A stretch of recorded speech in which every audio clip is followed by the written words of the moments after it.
Hi, everyone. Happy Memorial Day. I just want to say thank you to everyone. Let me just show, I kind of don't look too good right now. My skin's going through this thing. But hi, everyone, and thank you for your service and in a memoriam to all we've lost. I look at Memorial Day like that, but I'm not staying on camera just because, like, no. But yeah, but thank you so much, everyone. Whether you've had children in service or have lost people in service or people in service in general, in memoriam to what we've lost. Um, so I hope everyone is well.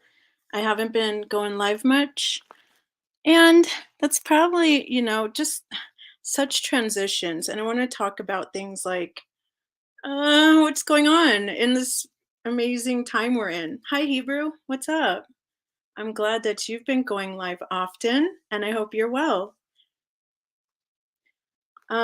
So yeah, I thought I'd just come shoot the shiz with y'all. Okay. And so what's been going on YouTube? I don't know. I'm totally void, okay? Because I'm not out here playing around. I'm being a good girl. And a lot of stuff is changing, shifting so quickly. I thought I'd come talk about that. And also there's some Arizona trends I want to discuss. Um, Concerning a missing woman that they are gravitating to think that it's certainly like the Petito situation. So I'm glad to see that's gaining some ground.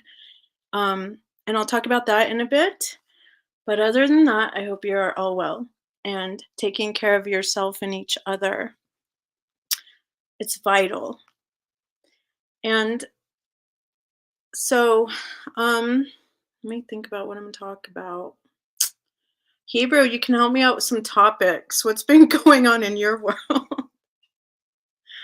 Um, it feels good though that YouTube is changing. Okay, there's a lot of antics going on that I'm not aware of. So if you chime me in, it'll be news to me. Definitely can't find Natasha anywhere. I literally went in and looked for her like twice just because I got to go check in on my girl once in a while. Like, what's she up to? But the last time I listened to her, I was checking her out. She had another channel and she was roasting um Misfit Jenny and Whiskey. And I was like, girl, you must be really bottom barrel, like, trying to drum up some. She must have felt salty about the burn she took, in that time line. And I thought that was funny because you know that the well is dry when Natasha has to talk about people and things that she doesn't want to talk about. And then the next day she was gone. Oh, really? You just got off work? Okay, cool. That's cool. Well, I hope that you're doing well. I think you said you got another job, so I hope that's working out well for you. Yeah, but mostly I'm getting into spiritual stuff. I'm really into worrying right now. I think that it's, taking advantage of this time that I view our enemy as very weak in the spiritual realm as man and in the kingdom. And, I love to talk about that. So I've been studying my word a lot, and y- Yah is always teaching me things. And one of the things I love is balance, which I've actually been into for quite some time. And I've always prayed about that.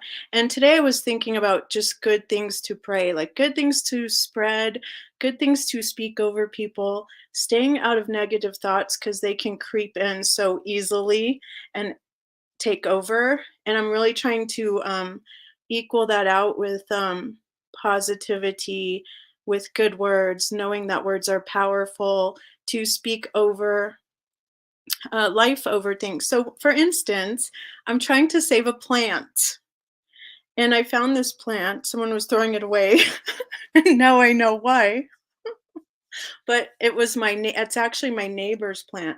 So when I saw it and I had known the history of it, she told me that she's had this plant, I think, since she started having children, and she has 10 children. And then I met her son who was living by me, which was a blessing. And he told me that she went into a nursing home, and she's not old. She just she's just my friend. And so I'll be going to visit her. So now I'm like dedicated to saving it, even though it's probably, I'm hoping, I'm like, yes, this is savable. So I tore it all down.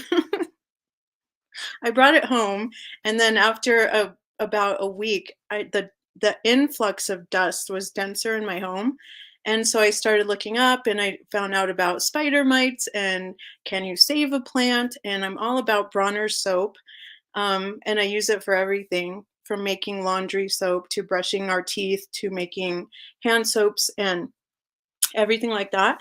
So I was like, I can do this.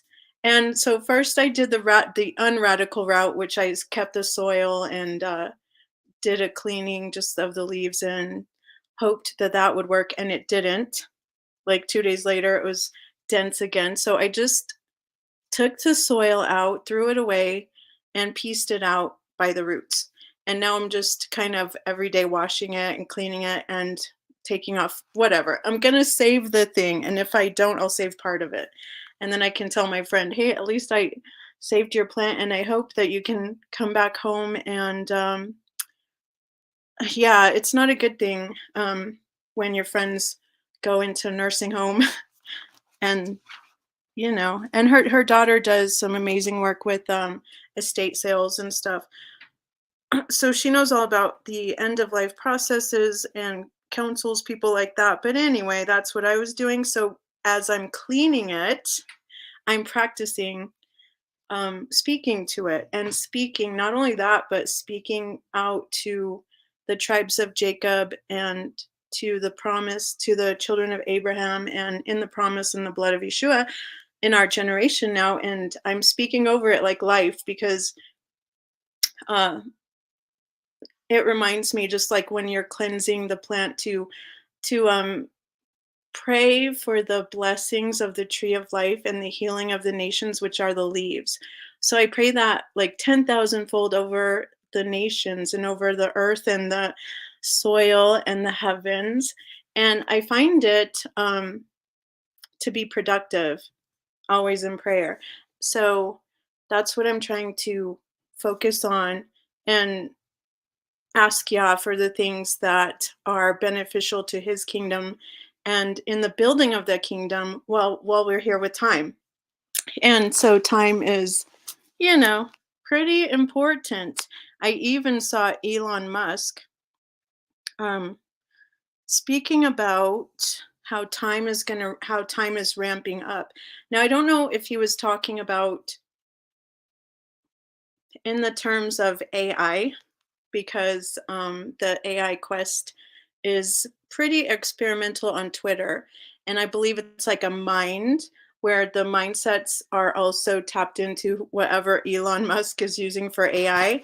And in that experiment, I'm noticing a lot of changes in the algorithm that are, positive. It's like more educational, or it's more in terms of what you're into, and you can silence the things that you don't want. So in that is kind of like, in my opinion, him testing out how AI can be used to benefit society in the social networks rather than propaganda. But there still is propaganda on a large scale, especially when it comes to things that I'm following when it comes to Russia and war.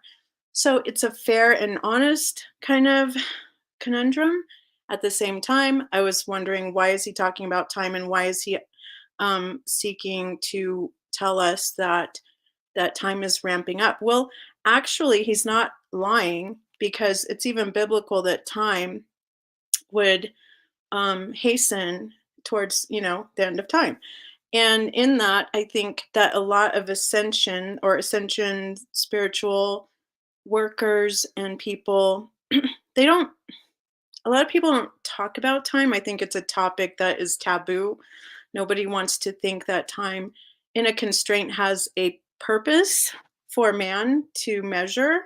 Um, but inevitably, it has kind of an aspect of that has me wondering, like, okay, so is he talking about AI as in time and the time that uh it has taken to get to this point versus are we actually moving through time and will time hasten quicker? Well, biblically, yes, that is actually a point because um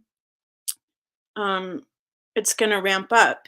And I feel it in my ascension. I call it ascension because I feel like the that I am in a different timeline, and I've been experiencing this like for a year. So it's kind of like I'm in a new space that I have to get used to.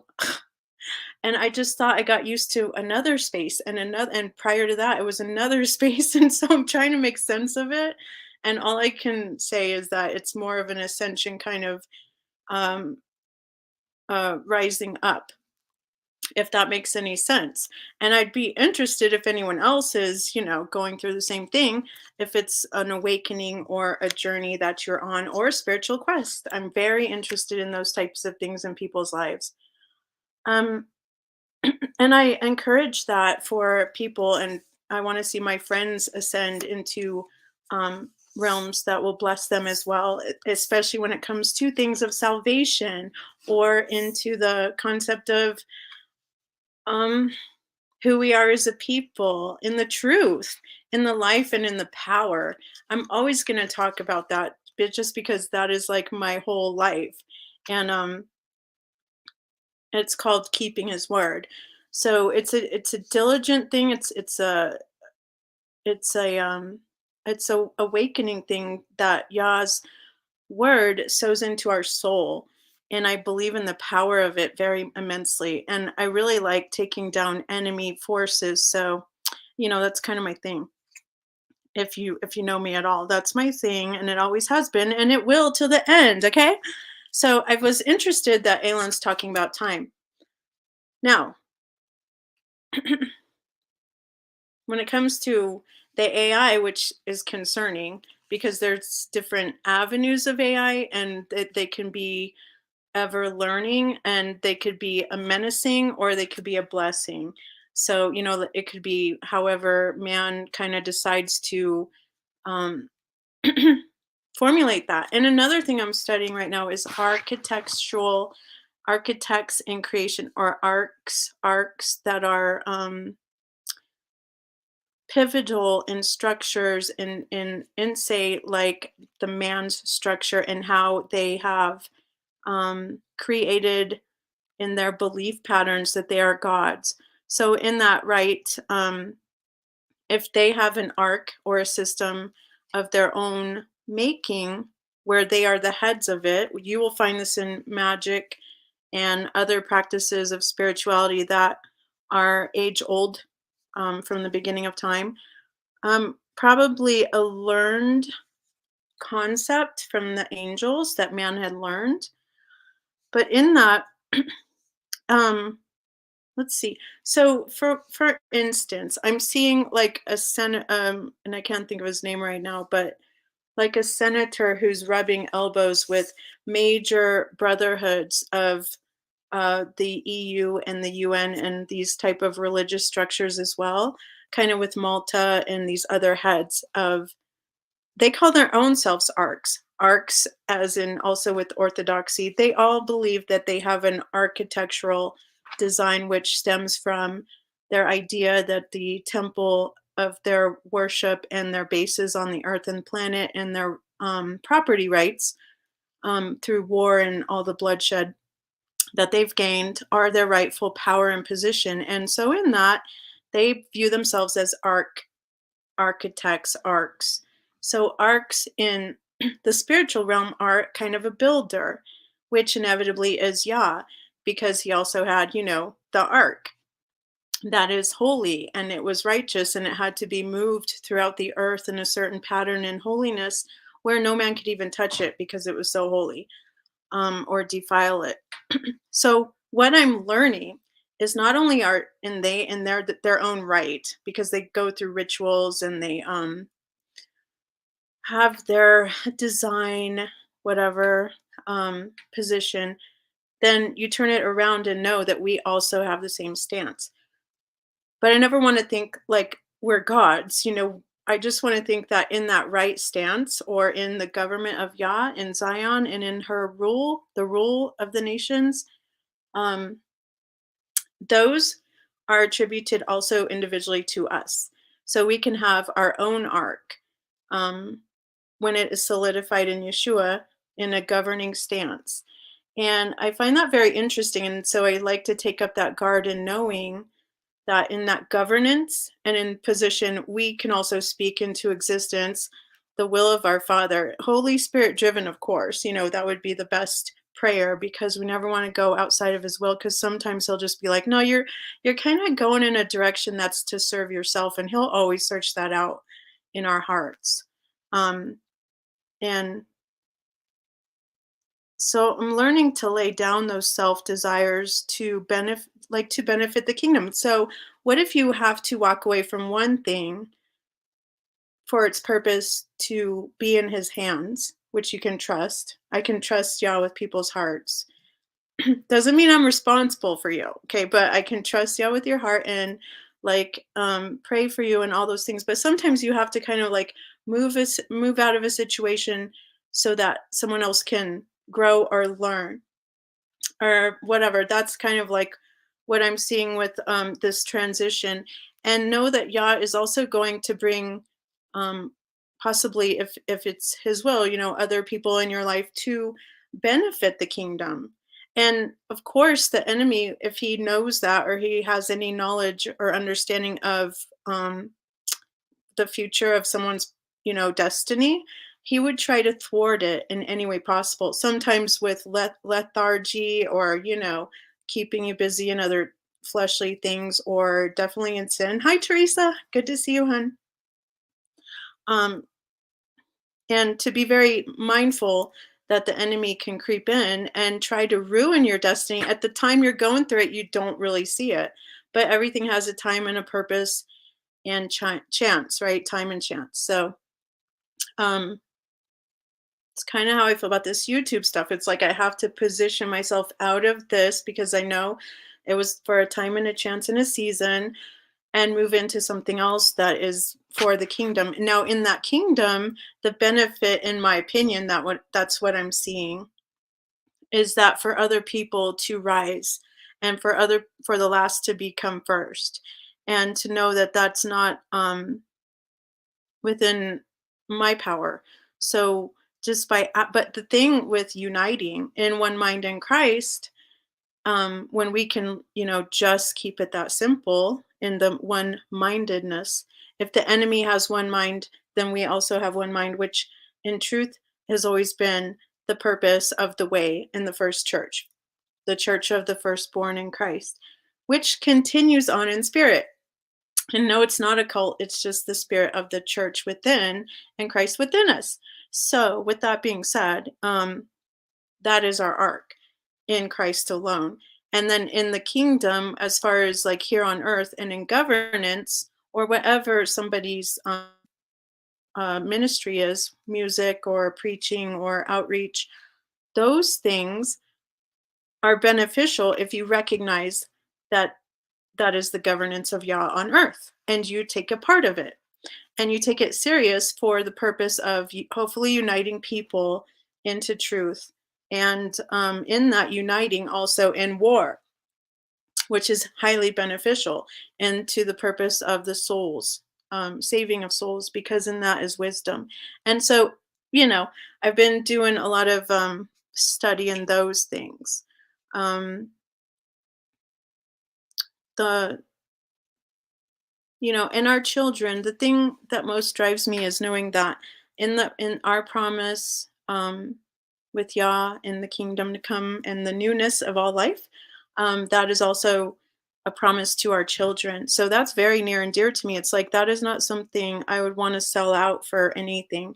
But even in times of temptation, it's so easy to creep into that self um, want, and be like, okay, so is this of you, Yah, or is this the devil trying to tempt me?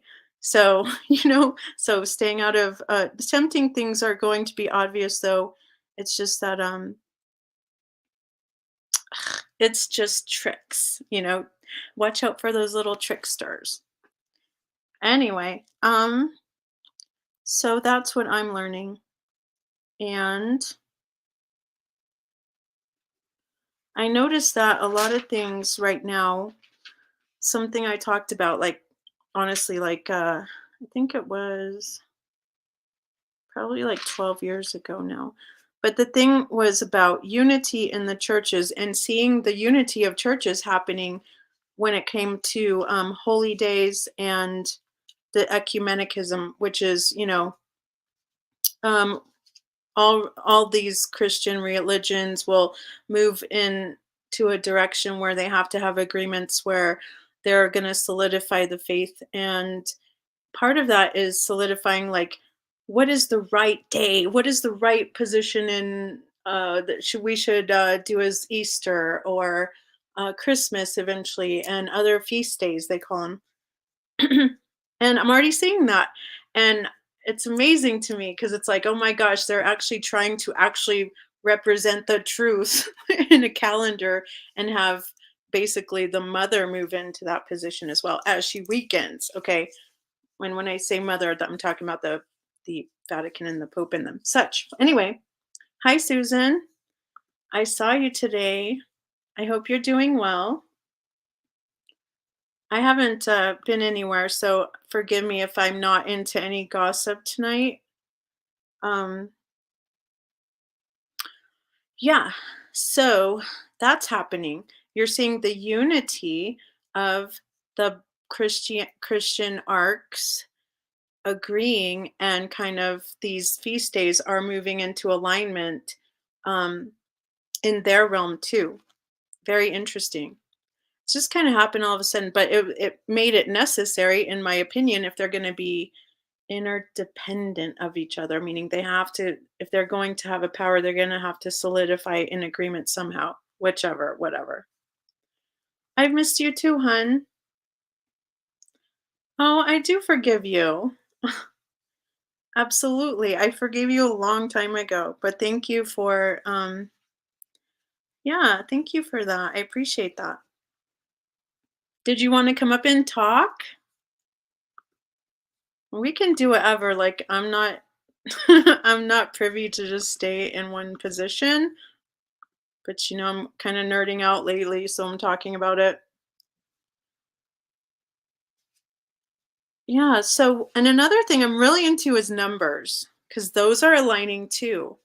And I don't know, like it's too big for me to explain, but I love it because the man of number, numbers are important also in Yah too. But the thing with knowing that they're also numerically, that's their language, or you know man, my friend likes to call it the kings of Edom, which is true. And Moab is Yah's washpot, so it's literally like the toilet the toilet unto mankind. Considering like their washpots. Anyway, Moab is the washpot. Moab equals Edom equals Cain. And do you guys remember when that guy, he was a Middle Eastern man and he threw the shoe at George W. Bush? I was like, that is so perfect. Like that guy understood what that meant. It's like a curse. I throw, and Yah says, I throw my shoe over Moab, meaning a dung, a dung king. Anyway, that when that happened, my friend Jay made me aware of it too. I was like, that is so perfect. um, oh, you can't. Oh, who cares about what other people say? Aw. Well, that's okay. If you want to, you're more than welcome. Nobody comes here. I'm so irrelevant. No one will really care. Have you read the numbers in the Bible? Like the history numbers? I haven't actually studied numbers. Um, I probably because a lot of I haven't studied it in the to the point where, like, I'm into it because, like, I'm into other parts that are historical, yet numbers, kinda like, not one thing I've touched on, so no. But I do love Deuteronomy and the books of the Old Testament, kinda like the Kings and Samuel, they kinda are all relative, Judges, Deuteronomy, and they line up too, but the cool yeah, that's a good idea. I should look into tying the numbers in with, also Numbers. I didn't actually think about that. So, like, what is the number what is, like so for instance, like Psalm 11, so we're looking at the ones or the 11s. And then I just look at the first verse, and it says, "In the Lord put I my trust. How can you to my soul flee as a bird to your mountain?" So when I look at it, it's like talking about David's refuge in God. So I'm looking at refuge, trust, and freedom, and the mountain. Mountain equals governance. So ones, in my opinion, would be relative to that. And then you can take the ones and like Psalm 12. Psalm 12 is help. Um, help Yah, for the godly man ceases, for the faithful fail from among the children of men. So then I just look at Psalm 12 as a help and anything like just like that. So four, what I was getting to with fours, because I'm seeing fours a lot, like the and triple sevens and the 888 and tens. Tens are completion, eight is complete unity or kind of like a genetic, it's like a genetic balance also. Um, But with 4, 4 is about fools. And I don't know if you guys remember, but I was talking about how Pope John Paul died on April 1st, and they wanted to say he died on April 2nd. And I thought Psalm 14, "The fool has said in his heart, there is no God. They are corrupt. They have done abominable works, and there's none that does good." So, like Psalm 14 or 411 or certain things like that.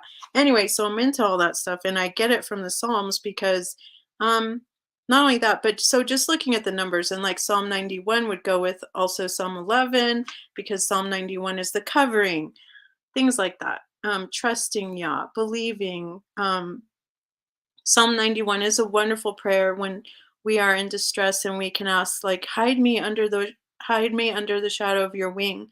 Um, Knowing that like in the eagle stance when it comes to freedom and how free we are to fly towards the mountain and the government of Yah, that's what I'm saying is like this is an ascension in the heavens that we partake in, but we also can hide in the clefts of the rocks or hide in under the shadow of his wing or be comforted in trusting and knowing and believing that his um, righteousness and justification over us cannot be cannot be taken down by the enemy unless we allow the enemy. So in the battle of warfare it's also knowing that um like trusting him is the pivotal part, and it can be hard sometimes, especially when we're faced with a lot of doubt.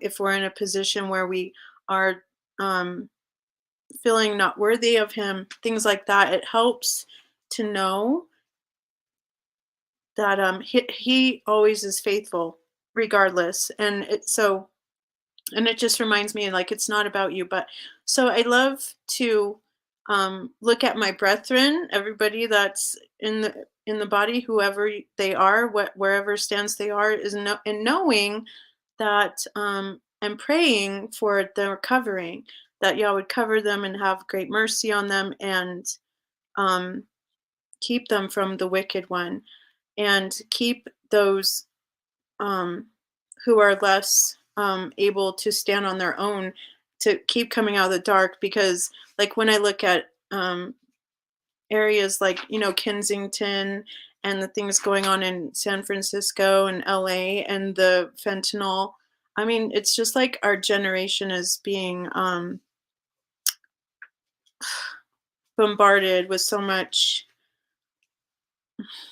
destruction, and mankind is helping in that and they have a purpose for it. So um you want I want them to come out of darkness in the blood in Yeshua and know also like when people are at the end of life, it's not always a bad thing, although it's very hard for us because we don't want to lose our people we love. And we want so much for them to be healed or to have a miracle. And sometimes it is basically their time. So but to know and to like pray over them and to trust Yah with that and know that sometimes he has to take people out for from the time to come.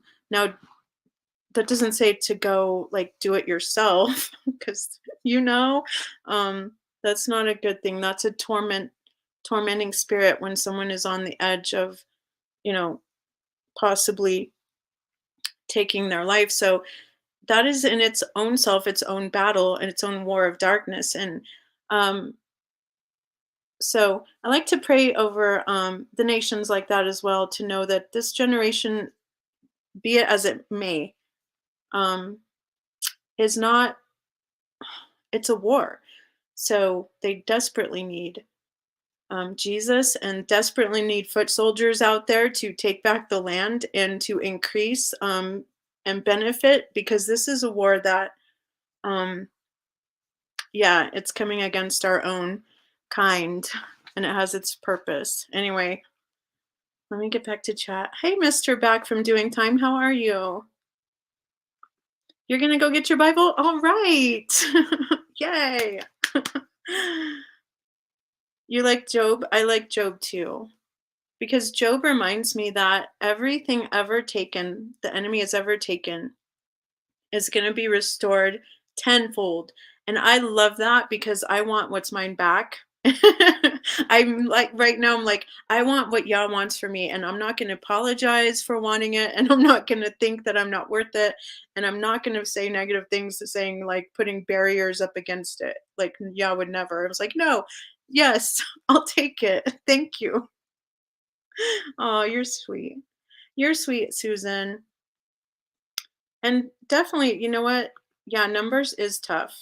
Yeah, definitely a tough book. Um, Probably why I haven't studied it. I like the history of the word, but mostly I love seeking the deeper things of Yah, which is historical. Like that's a purpose, but also, um, mm, I guess we can learn a lot from the govern how to govern and how not to govern from past. Juanito, hello, sir. Look at you. You got a little plant. Is that a little baby plant? What are you growing?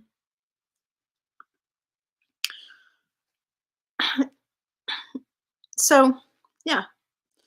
Now, then we can turn the numbers around and see how man uses numbers. That's another thing because a lot of times when they're speaking in numbers, um, they're usually mocking Yah or they're making an abomination. Like, for instance, we all know the 322. So Genesis 3:22 talks about what Genesis is an arc. Everything in Genesis is an arc of creation where we would learn to, you know, I guess govern the kingdom in that sense. Yeah, but I'm just going to use this as an explanation, and you can see clearly what the enemy's trying to do when it comes to his ideology and his mindset. Um, So 322, which is the skull and bones, which is a mockery to the word, because that's how the enemy is, and the Lord God, or Yahweh Elohim, said, behold, the man is become as one of us, to know good and evil, and now let us put forth his hand and take also of the tree of life and eat and live forever. So because 322 is condemned, or we'll just say George because he's the ark. Okay, so you just go for the head and the tail. So a good prayer, and this is what I've been kind of thinking all day, is like good prayers. Like, what are good prayers? And something will just pop into my head, and I'll be like, that's a good prayer, and I'll say it out loud. But so for 322 being an ark, and knowing that they use his word in not only revealing themselves, but showing the mockery that they are. Um, so when it says man is become as one of us to know good and evil, that's the tree of the knowledge of good and evil, which was man's downfall, right? Um, and knowing that George is like from the womb to the tomb, basically his whole purpose from his birth was kind of worthless. It talks about it in the Psalms. Hey, Mr. Back. Yeah, Juanito's doing marijuana. Marijuana. I'm talking about. It's cool though. Um, so 322 is talking about man becoming as one as God. Man is God, to know good and evil, and they practice both parts, right? Because they believe that to do something in good works will purify them from all their bad works in their mindsets. Um, but inevitably, because they have eaten from the tree of the knowledge of good and evil, they cannot come to the tree of life. Or George, I'm only going to speak for George. George cannot come to the tree of life by right. So therefore, they're consistently trying to find ways to live forever and not die. So how can they steal from the tree of life? How can they? That's their goal.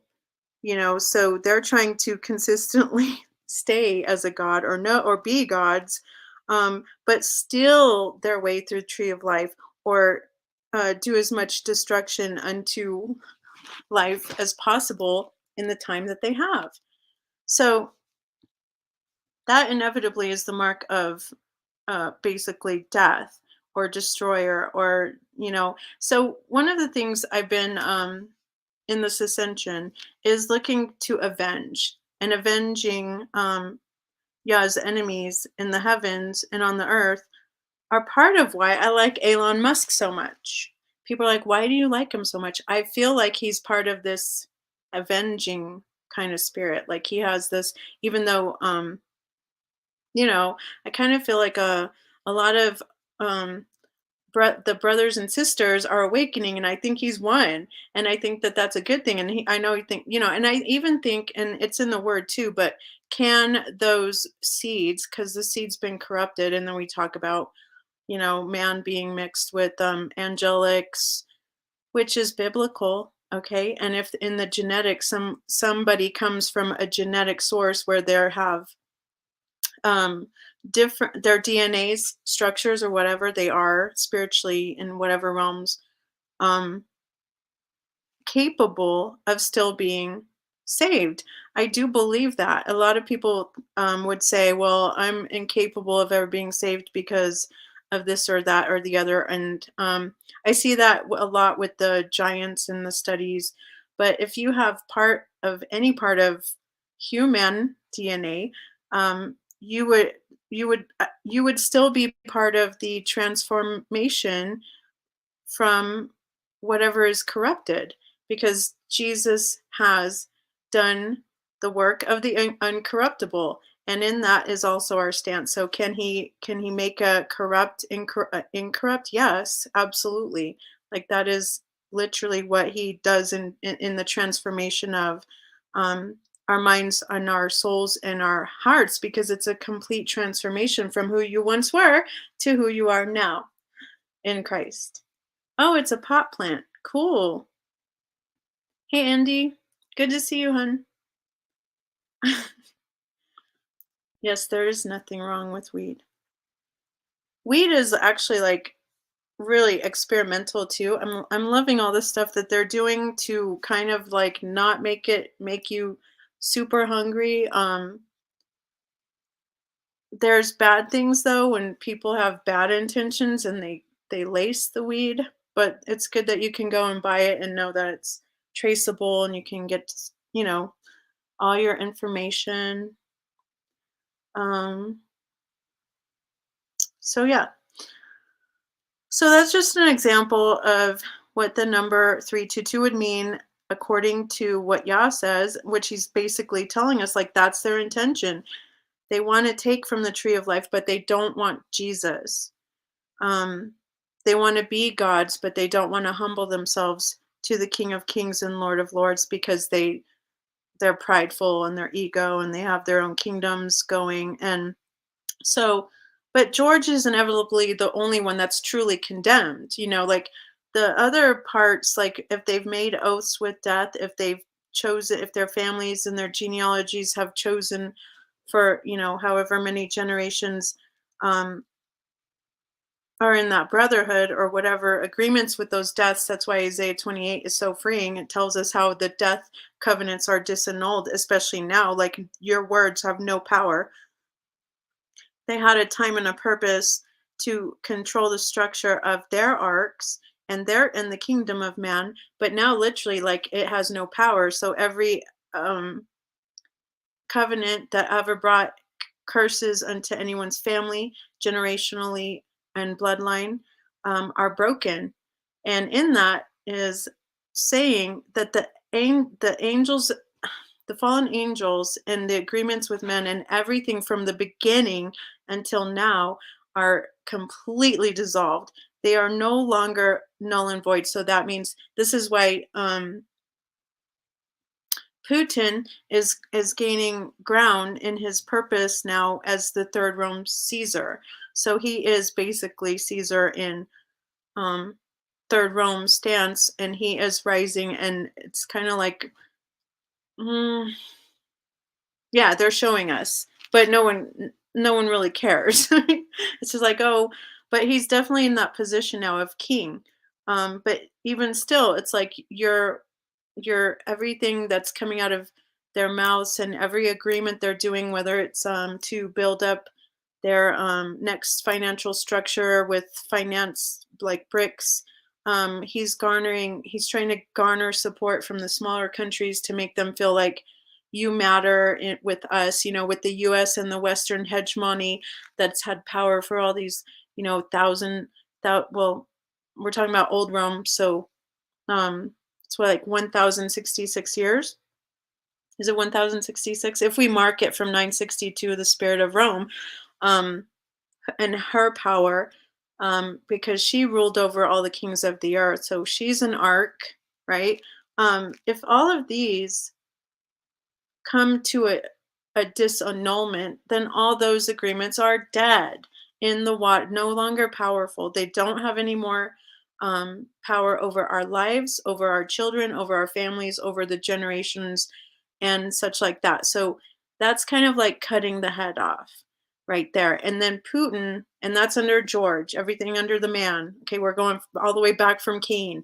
But the tail, because it talks about in this Isaiah, the way to war your enemy is to cut the head and the tail. So screw going to um, the middle parts, and screw going after your enemy individually. Screw going after the collectives of their arcs. Just cut off the head, cut off the tail, which is Putin and Bush.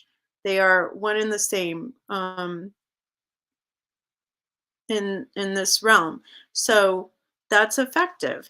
And that's where like the enemy will lose most power. But just know that it doesn't matter. Like the words coming out from their agreements, whatever they're doing right now on the global scale, it doesn't have power. It's only something they have to complete, And then at the end of the day, the word of Yah will still sustain all the power. So this is a huge shift. This is like a downtrodden deflation of everything under the man.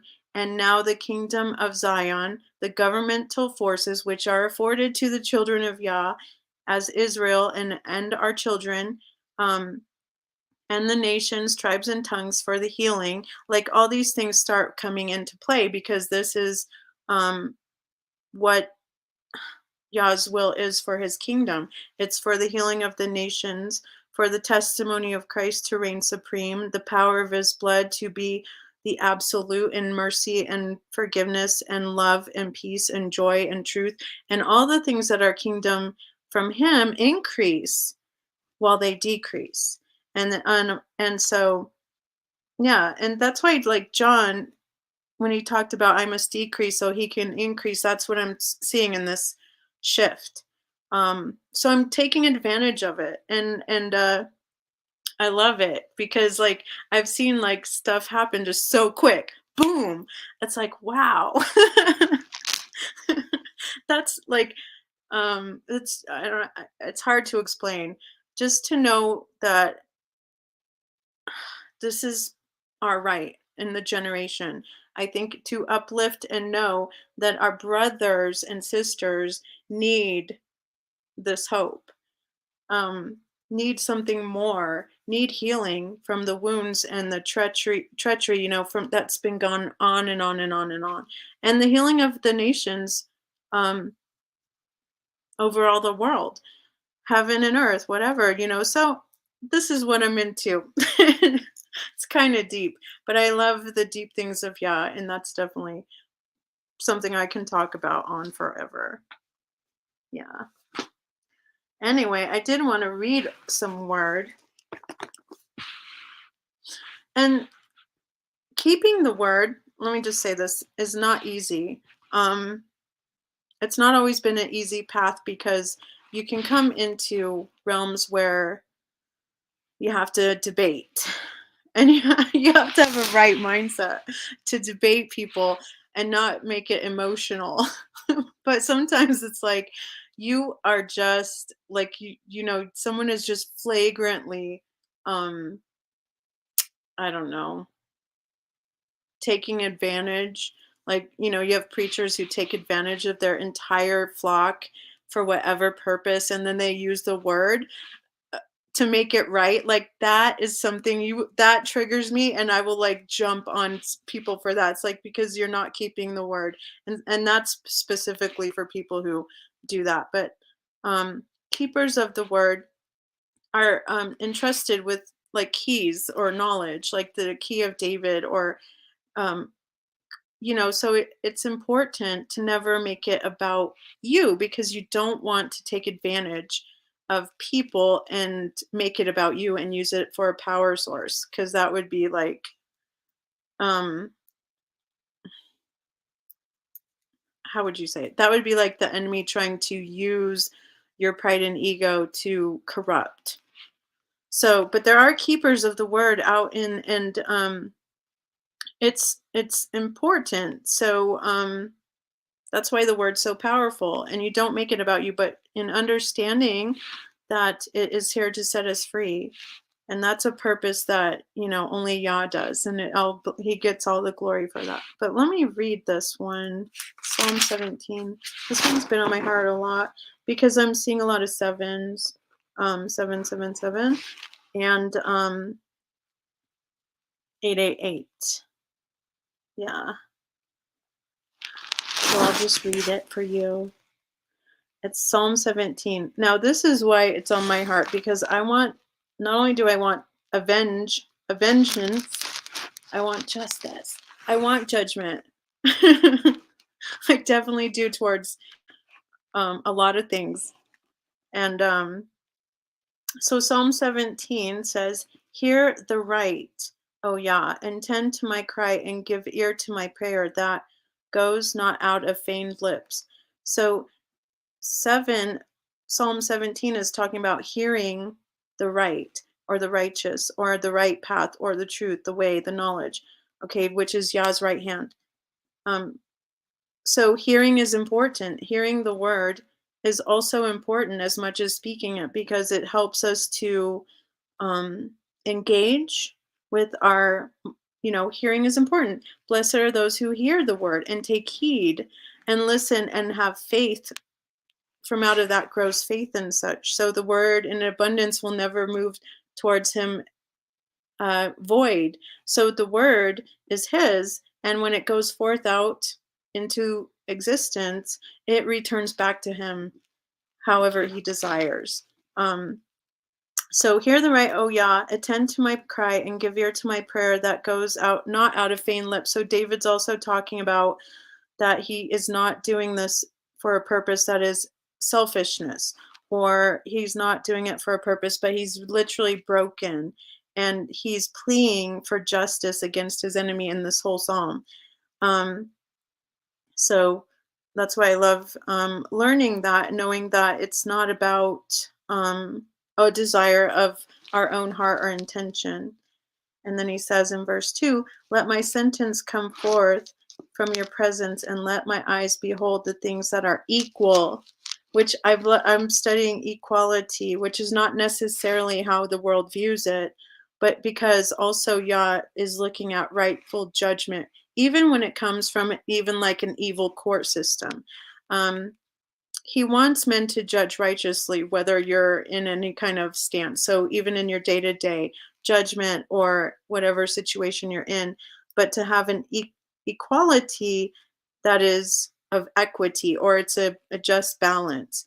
And he even looks upon the like say court systems here that we know can work unrighteousness depending on its leader. But if a man who, say, is just judging rightly, Yah finds favor on that regardless of the faith. Um, so I found that really interesting. That was kind of cool. So he wants to behold things that are equal, which is also balance, which is also temperance, which is also self-control and things like that. So that's what I'm into right now with balance and equality and understanding judging rightfully. Verse 3, you have proved my heart and you have visited me in the night. You've tried me and shall find nothing. I am purpose that my mouth shall not transgress. And so David, being a transgressor from his own flesh, had to learn the hard way, but he knew that in this time and testing that Yah had tested him, and David knew his purpose before Yah was in a right standing, even though he had done errors in the past, which was a form of repentance. Um, and he knew he could stand right before Yah and says, "Look, I you tried me all this time. You've given me so many tests, and look at me. I'm still standing here. I'm still serving you. I'm still trusting in you and believing, and I'm keeping my mouth, my life, whatever, from transgressing against you, knowing right from wrong." Um, it's obvious for him, but he's done the wrong, so he knows like it's probably not worth it that I transgress from your words. Now he's here in verse 4, so I'm looking at 4 as the man, and it says, verse 4, concerning the works of men, by the word of thy lips, I have kept me from the paths of the destroyer. So 4 equals men and the works of men, and how he has kept himself from the destroyer, which is a conscious choice. Like, because I'm sure David was tempted to probably take man's treasure or like agreements, other things, and he probably knew from the past that how kings fell to the destroyer every time they allowed certain things in the kingdom, like idols or other ideologies of that transgress Yah's rightful stance from creation and things. So David, as a leader, had to make sure that he didn't go in the path of the destroyer by allowing those things in the kingdom. And every time a kingdom under a righteous king that loved Yah and practiced Yah's equity, Yah's equality, rightly judging the law and the testimony, um, the first thing they did was they would go and destroy the idols from everywhere. They would burn them, they would take them out, and then they would be blessed. Then the kingdom would be richly blessed because they did something they did something right, and they got rid of the things that did not serve um, purpose. So therefore, the destroyer always came after the kings had given way to the destroyer or the ways of man, which eventually destroyed their kingdom time and time again. But after, kings are always, um, kings can lead us astray, you know. So David had to be sure to not go in the paths of destruction, and had to make sure also that the people were not in that stance either, because Jerusalem eventually did fall to this destroyer, but David had to purposely make the decision not to go in that way. Verse 5, hold up my goings in thy paths, that my footsteps slip not. 6, I have called upon you, for you will hear me, Elohim. Incline your ear unto me and hear my speech. Verse 7, show your marvelous loving kindness, O you that saves by the right hand them which put their trust in thee from those that rise against them. So 777. Hi, George Knight. Oh my gosh, there's my friend George. Good to see you. Thank you for popping into my humble abode. If you'd like to come up, sir, you're more than welcome. Did I even drop a link? I don't even know. George, I don't know if you're familiar with StreamYard. It's quite different than, but you don't have to. I don't want to impose on you. But George has got a wonderful voice, and he's a lovely, lovely gentleman. George could be an arc all his own, just in his deed. Anyway, so 777, and I love this because David is like saying, show your loving kindness. That takes so much to not want to destroy your enemy, even though you're in the midst of your enemy, but rather to have the loving kindness of Yah be poured out in understanding that the right hand is what saves. Again, the right hand study of Yah. So important, so good to understand the right hand and how like literally, how did Jesus be, like Jesus is literally the right hand of Yah that got salvation. Literally. So that's why I'm anti-Trinity, because if you study the word, you'll see how the right hand is always talking about Yah's purpose was to save the nations. And when Jesus has fulfilled that, it shows us also how Yah is equally creator and equally man, without the Trinity aspect. That's kind of how I understand it. And also 7 shows us that there's a blessing in saving by the right hand of those that put their trust in you, and against the enemies that rise up. So it's a stance, it's a right, and it's a purpose that is afforded to the faithful, the believers, those in the blood of Yeshua. It's a right that you have, that the enemy will have to, anyone that comes against you, it's not you they're coming against either the truth, the way, or the right hand of Yah. Again, and so he takes that seriously. So in that is a right that Yah in his law and his purpose can be against them for coming against you, because they're coming against the kingdom. And that's why, like, even demons don't see you, they're seeing the light of Christ, or they're seeing the light of truth, or they're seeing him within you, and they hate that. Verse 8, he says, keep me as an apple of your eye and hide me under the shadow of your wings. So 8 is being hidden under the shadow and finding favor in Yah's sight. Verse 9, and so let me just read this, because I'm not, see, this is how I study, and the numbers are important, so I'm just putting it together. So keep me from the apple of your keep me as the apple of your eye, hide me under the shadow of your wings, from the wicked that oppress me, from my deadly enemies who compass me about. They are enclosed in their own fat. With their own mouth they speak proudly. They have now compassed us in our steps, and have set their eyes bowing down to the earth, like a lion that is greedy of his prey, and as if it were a young lion lurking in secret places, ready to devour. That is the enemy. They're just waiting for a time, but they're scared too. They're scared to come after humanity. That's why, like, right now we're seeing some. What I'm seeing is people are shooting their last shot, and I'm like, All right, bitch. You better make it good. If you're gonna shoot your shot towards me, make it good. All right? But you're still not gonna win. Hello, nothing. I always feel bad saying your name like that, but thank you for posting that clip of Douglas. I was thinking of playing that tonight.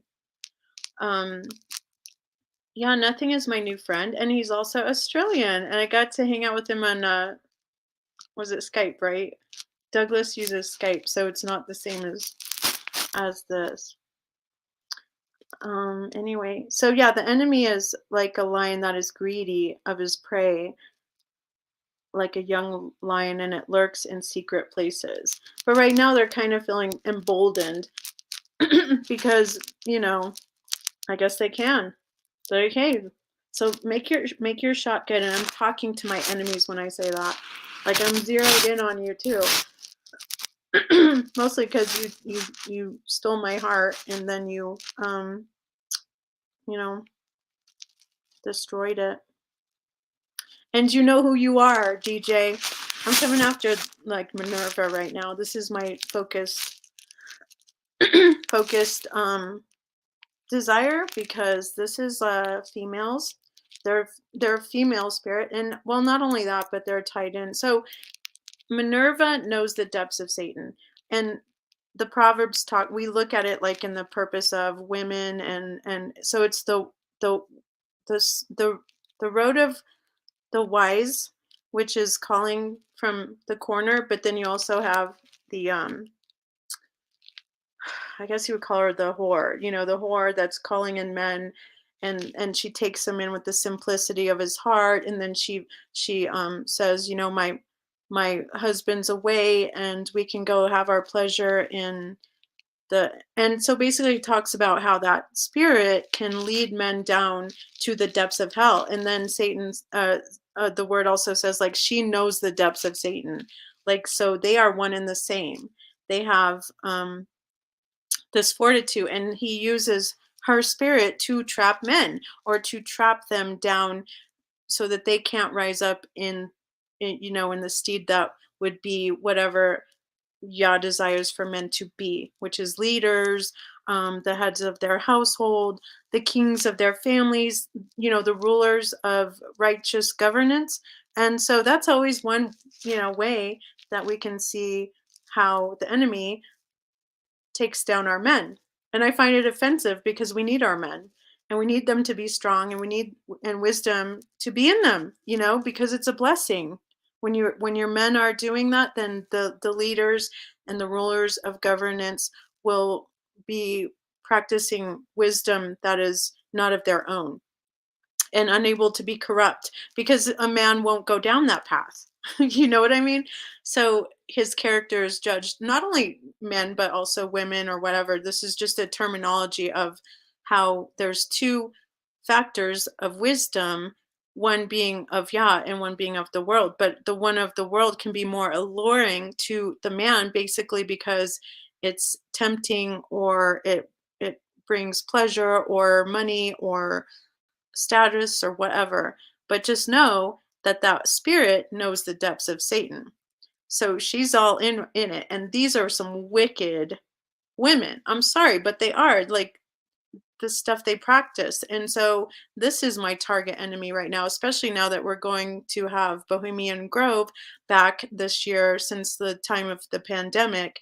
And they've kind of been sequestered for what, like 3 years now because of the pandemic. Like I don't know what they're doing on the outskirts, but um in that time, but they have been literally, you know, um in hiding or whatever. They haven't gone and done their ritual stuff out in the Bohemian, and then it's also suffered fires and things like that. But this year they're going to be back doing their practices, and so I'm praying for that area and everything else in that steed when it comes to. So I just call her Minerva. She's in the court system. She's part of the um, mother spirit, and definitely someone I'm dealing with on the personal. So that's why it's personal to me. Hi, Miss Ginger. Good to see you. Thank you for stopping in. I hope you're doing well, and happy Memorial Day to you and all who've served, whether it be in your family or you yourself. All right, so yeah, that's my target enemy right now. Um, Definitely. Okay, so to know that that is their purpose, and to know that, okay, so let me touch on how wisdom also cries out. So wisdom, it cries out to also to humanity. So there's choices. It's like a fork in the road. And then when, so it's to each your own at the same time, but the both spirits are out in operation. So I just view her as my enemy, and she really shot her shot at me recently. And I have to say it hurt like a whole lot, a whole lot. It's like my heart is like hurt really bad. And it's like they knew that in a sense. And they're showing me things that they're showing me the depths of their depravity. And one of those is child sacrifice, or eating of like really wicked stuff, eating the flesh, burning of flesh, things like that. And I don't want to talk about all that, but I know that they're like giving me little signals, and like it's gross. It's cursed, and they kind of show me that they're around and whatever, and it's like, yeah, you might be around and you might be shooting your shot, and it really hurt good, but just know, like, tenfold upon your head, because I'm done with your ass, and I'm sick of you, and I'm tired of being nice. Sometimes I'm tired of being nice, okay? And this is like serious higher level kind of. It's not like anyone out here on YouTube. It's like seriously like just people that have um come to destroy my own family. So, yeah, they're going to be practicing. I went to go look up the Bohemian Grove, and they're hiring. They have like they have a website where you can apply. I was like, that'd be kind of cool. I could get in there. They would know me. They'd be like, no, don't hire that bitch. Anyway, that's why I don't like her. She's disgusting. She does this to her own blood. And it's like, you're atrocious. I'm ready for you to to burn. Um, but anyway, so they're greedy like lions, just waiting for a kill. Verse 13 says, arise, Yah, and disappoint him, cast him down, deliver my soul from the wicked, which is your sword, which is thy sword, which is your sword.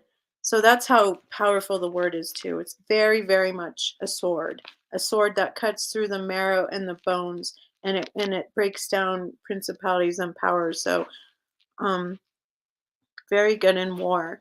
Um he says here, deliver my soul from the wicked, which is thy sword, from men which are thy hand, O Yah, from men of the world. This has been my prayer. Um which have their portion of this life, and whose belly they fill with hidden treasure, with hid treasure. They are full of children, and leave the rest of their substance to their babes. Verse 15, as for me, I will behold your face in righteousness, and I will be satisfied when I awaken your likeness. And that's another thing I've had to learn, to be satisfied, because sometimes you can so to be satisfied is also balanced. It's also like not having too much that your heart turns from Yah, but not having too little that people would say, "Oh, look, she serves Jesus. Look at what a loser. Like she doesn't have anything." You know? And people could look at it like that, or or you could have too much and people would curse you for that. Like, "Oh, you're just a glutton, and look at you, your greed, and you want money and blah blah blah," or whatever. Your pride and your pomp, whatever. But to be satisfied is a good prayer. It's a good prayer because it teaches me anyway that and to be thankful, gratitude, increased gratitude in this ascension. I've noticed, like for me anyway, it's like I just cannot stop thanking y'all for everything. Like thank you, thank you, thank you, and reminded that he wants to give out those good blessings and stuff. And so it's like, yes, be ready to receive, but don't always expect it. But when it comes, like, just be, I'm just so thankful and to be satisfied where you are and not, basically for me, it's not to want more, because that could be tempting. Like if you want more because you're not satisfied with what you have, then you could be like, well, what am I going to do to get it? Like who am I going to step over to get it? Who am I going to manipulate or lie to, and how can I get that thing that I want so bad? Like can I just get it for my own purpose? And then so it could lead to, a whole other road of whatever that turns into: betrayal, lying, thieving, stealing. Um, so satisfaction in knowing that one way, I guess it's also in the Psalms, but it talks about um, give me neither poverty nor riches that I may not blaspheme you, meaning that is balance. Like it's kind of like, because if we learn to desire those things in a balance and trust Yah that He's going to give you, provide your needs, and not according to what you want or the world wants, but in the balance of that is satisfaction in knowing that, it's even kill. Like this is because Yah wants to give it to you because His word is true and He promises that to you. So it's good. And but if I have too much, I could blaspheme you. I could blaspheme you. Or if I had too little, I could curse you. Like Job, when everything was robbed from him, he could have turned around and cursed God. And that's basically what Satan wanted him to do, because that was the whole bet. He was like, I bet if you take everything from Job, he'll curse you. And Yah was like, nah, I know Job. Job's not going to do that. But hey, you want to put him to the test? And Satan's like, hell yeah. And then the next thing you know, like Job's going through this tumultuous trial, but never once did he curse Yah. So he passed the test and then he got tenfold restored to him abundantly. And so, you know, but trials will come like that and they'll test you. And will you stand your ground, or will you curse Yah? Or will you have abundance of riches because you probably, made agreements and you got into the brotherhood and you'd be like, oh yeah, like I'm a powerful and I love Jesus too. But you can blaspheme Yah by having too much, because in the waywardness of that, you can get, drunk with your power or whatever. And then that's what blasphemy is. Blasphemy is not like saying the word God in vain. It's living, not living a life. It's like saying that you're living the life for Him, but you're cursing Him because you don't have enough, or your overabundance has made you so void of His walk anymore that it's all about you. So, but you say you're a Christian, right? Or something like that. Like you could say like a pastor who probably uses his position to get women, money, and whatever. That's a form of blasphemy. So that's where that's unforgivable. Okay. Um, so Satan wanted to get Job in a position where he would be blaspheming Yah, and he would curse him, and that would be unforgivable, I guess, in my opinion. Okay. But that's what I'm learning, to be satisfied. And in verse 15, which is the end, he says, as for me, I will behold your face in righteousness, and I will be satisfied when I awaken your likeness. So he held on to the promise that he would be changed and to Yah's glory. And another one of my favorite psalms talks about, like, I'd rather just be like a servant at the door of your kingdom. Like it doesn't, I don't care about my stance. I'll serve you even at the door of your kingdom. I'd rather have that than anything else here on earth. And I thought that's a good prayer too. Um, so yeah, that's Psalm 17. So a good prayer is show your marvelous loving kindness on all the nations and your right hand that saves. I plead the blood of Yeshua and faith in his blood over all the globe and the heavens too. But anyway, that's the power of his word.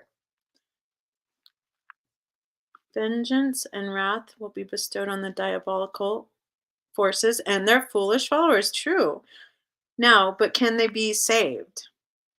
Right? That's the thing with vengeance is like, I'm not going to judge what man should be avenged for because Yah might still have a purpose. And then I'm going to be doing out of my will because I don't like them or because I have a beef with them, you know, and then that's making it about me. So that's why I just go after George. I just be like straight up like George. I'm just George. You're the one I'm coming for. And people, you know, in the anyway, like, but I like the idea of a vengeance. It's just like, but I do want people to be rescued from their situation, um, and have mercy, like, because Yah saved me and he had mercy on me, and I'm not the judge of that.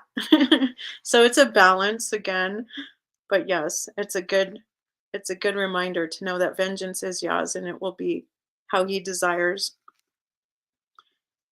You'd rather be poor than humble? Oh, well, blessed are the poor in spirit, but I'm pray you're blessed nonetheless and thankful. Do you really think some are doomed forever? Yeah, that's possible, but I don't want to be the judge of who's redeemable, honestly, because like if it were up to me, I probably wouldn't do the right thing in that, you know, because I can't judge that. I can't judge the innermost parts of a man. And you have to also think that some people are plagued with certain things that they have to war with within themselves. So we never know what their issue is. And that could be whatever leads them to their awakening or to their ascension. And it's kind of like the thief that was on the cross with Jesus, or he wasn't on a cross, he was on a tree. Um, but it was the guy on the remember, he got to go into king when Jesus said, "Oh, you're gonna be with me in paradise." Um, and that was mostly because the thief was real and he was honest and he knew he was a thief. And he wasn't trying to hide, but he was like, "Have mercy on me. Like I'm a sinner." Um, some people clearly never have a point of redemption ever even taught to them because they don't know, or maybe they have different aspects where they have like I said, generational curses and they don't know. Forgive them for they know not what they do. Like that's incredible mercy. And so sometimes people are do things that when they're not in their right mind or they're taken over by other entities, you know. So I don't know. Like I don't know. I don't try to judge. I can judge like the evil that they've done for what it is. Like that's obviously you've practiced evil, you've done evil, and yeah, and I want judgment for the evil you've done on me and my household, but Yah might save them, you know, and that's ultimately the best thing, in my opinion, for anyone. So that's why I just go after the head and the tail. Yeah, yeah, but it's yeah, I see what you mean. I just don't like to be on that end of judgment, I guess. Yeah. But yeah, I see where you're coming from because it's easy to be like, "Did you see what they did?" Like, they are maybe Hillary Clinton, like, she's probably irredeemable. Gosh, she's gross. You know, who know like, they are sold out to death, like, those kinds, they're the arcs of death. They yeah, like, I could see that I could say that possibly she's not redeemable. Or other, you know, definitely George is not redeemable because it's written like he's already cast out. Like he's, you know, so that is a judgment clearly that I can make that isn't going to be anything else other than knowing that Yah has purposed that according to judgment and vengeance. So yeah. And Putin is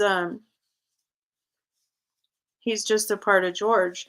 He's part of the destroyer.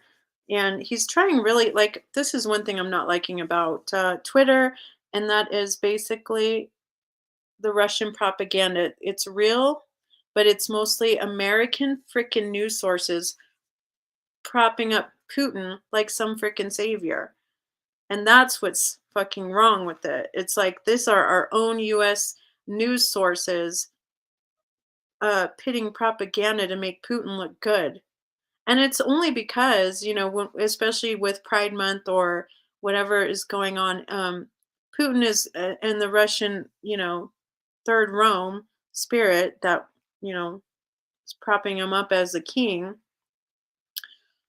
have to make him look good. So they use the degradation and the transgression that, like say that they say in the West, they say, oh, the West, look at what they do. So they use that to propagate that Putin is doing the right thing. He's doing the right thing by um, uh, putting homosexuals in jail, and he's doing the right thing because he stands with the church and he believes in Christ and blah blah blah blah blah. And this is right to take the land and part it out, um and now he's using Medvedev, to be like a proprietor. Like, where's Medvedev been? Like, he literally, that's his tandem. That's the other side of the other foot of the bear. The bear has 2 feet. So M- I say Medvedev. um, he it's so that's how they've stayed in power, is like Mev I can't say it. I give up. Med No, I can't say it at all. Anyway, he would rule, and then Putin would be the is it prime minister? And then Medvedev would be the president, and then the next Tan democracy, Putin would rule, and Medvedev would be the prime minister. However, they do that, but it's a Tan democracy. So now Putin basically kicked Medvedev out, and he's like, I guess he's part of the he's on the Security Council board, so he talks um, in relations when it comes to the Security Council in on the UN stature behind the scenes, but I haven't seen that guy for years. And all of a sudden he's trending on Twitter. I'm like, what the hell? And then he's saying things that are emboldened, like the US should pay for reparations for all the destruction in Bakhmut. And and Putin's making these demands, like serious demands, demands that they would never have said 3 years ago. Okay. And I'm just like, well, that's bold, but where the hell's this guy been? Anyway, so now Medvedev is being used for the purpose to orate the things that Putin wants him to say, which are incredibly mad. Um, but it just proves like that Putin is more in that king stance and being recognized as king and being fortified. Okay. They're not warring with him. They're pretty much uplifting him and allowing him to rise and knowing that that's the way things have to go. So, they're in agreement. Nevertheless, the way they purport it to us is, they're in a disagreement. But no, no, no, they're all in agreement. Like, this is the plan that they want, and Putin is at the helm, and it's okay with them. They're all good with it. They're brotherhood, okay? Um, and then you'll see George Bush like came out of nowhere because they were talking about PEPFAR and its legalization. I think it was just yesterday or 2 days ago, but 20 years from the legalization of PEPFAR, which made taxpayers fit the bill for George's little pet project that they now say has saved millions of lives, basically AIDS, but it also created COVID, and it also has stolen trillions of dollars from the American taxpayer to fund death. Okay, and it will be the core factor for any next pandemic that they've created or studied. Or today I was just watching stuff on the Iran Contra when and they got rid of the memory hole, which was my favorite channel, but I found more parts. People are uploading a lot of the older contents, but how George H.W. Bush during the Iran Contra with Khashoggi. how they basically were practicing back then, how they would bail out banks and such for the crisis that was up and coming in 2008. And it's kind of like they tested it out. They saw that they could use the government as their piggy bank, and that they wouldn't lose either way if they lost money or in drug trade or in human, uh, what do you call it? Trafficking. Like these guys would never lose. They would just bet that the government and the people would continue to bail out. So PEPFAR is exactly that as well. And it's funneled trillions of dollars for purposes from our own pockets that we have uh, unwillingly. Well, if we knew what they were really, putting the money towards, we would probably be disgusted. 80% of our national budget goes to military. That also goes to global finance of other parts and regions of other militaries in the UN. And then we complain, we fight against people who are on government assistance, when really only one third of the budget goes to um, anything of the government financing homes, food stamps, or care for the American people. But 80% of our tax dollars goes to fund military and, you know, PEPFAR, like things like PEPFAR. That's why it's disgusting. So we have partook in their unrighteousness. But they call it good because they saved 10 million. George has saved 10 million lives by creating PEPFAR and financing the cure for AIDS. But what else have you done? You know, what else have you funded? And isn't it interesting that COVID is tied with HIV? It's a mark. Anyway, I'm not going to get into all that. But the point is, um, they were practicing how they would just use government to be their piggy bank regardless, and that's why they wouldn't let the banks fail. Oh, I'm so hi, Dave. Sorry. Depends on will. If they are doing something evil against their will, that would be different. If they willingly choose evil, then they are probably not redeemable. Oh, yes, I see your perspective. Yes, because it's all about will. And yeah, they can choose to do evil still.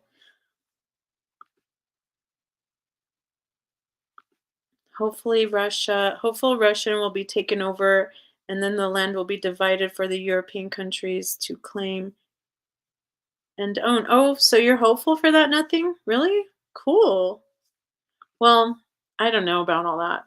I think Ukraine I think Ukraine is an art is like an I've been talking about arcs, but I think Ukraine is a holy actual I've read stuff that they talk about Ukraine being a part of like a stature for creation, but I'll tell you what I saw. So I'm getting into maps, and I was on Zoom.